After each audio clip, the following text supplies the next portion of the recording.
லுஃப்தன்சா ஊழியர்கள் ஸ்ட்ரைக் காரணமாக விமான சேவை பாதிக்கப்பட்டுள்ளது. அண்மை செய்தியாக பார்த்துக் கொண்டிருக்கிறோம். சென்னை விமான நிலையத்திலிருந்து அமெரிக்கா, கனடா, ஜெர்மனி செல்ல வேண்டிய பயணிகள் தவித்து வருகின்றனர்.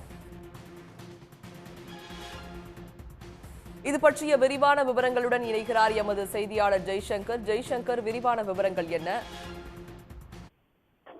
அதாவது சென்னை விமான நிலையத்தில் அமெரிக்கா, கனடா, ஜெர்மன் செல்ல வேண்டிய பயணிகள் தவித்து வருகிறார்கள். இதற்கு காரணம் என்னவென்றால், ஜெர்மனி நாட்டில் உள்ள பிராங்க்போர்ட் நகருக்கு லுஃப்தான்சா ஏர்லைன் பயணிகள் விமானம் தினமும் இயக்கப்படுகிறது.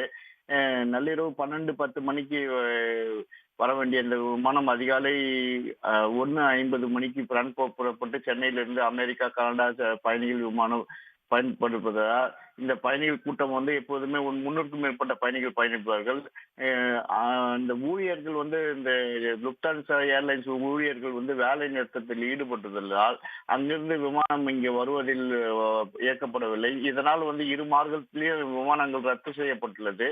இதனால் இந்த அமெரிக்கா செல்லும் இந்த பயணிகள் இங்கே தவிக்கும் நிலையில் ஏற்பட்டுள்ளது. விவரங்களுக்கு நன்றி ஜெய்சங்கர். உடனுக்குடன் செய்திகளை தெரிந்து கொள்ள சன் நியூஸ் பெல் ஐகானை கிளிக் பண்ணுங்க.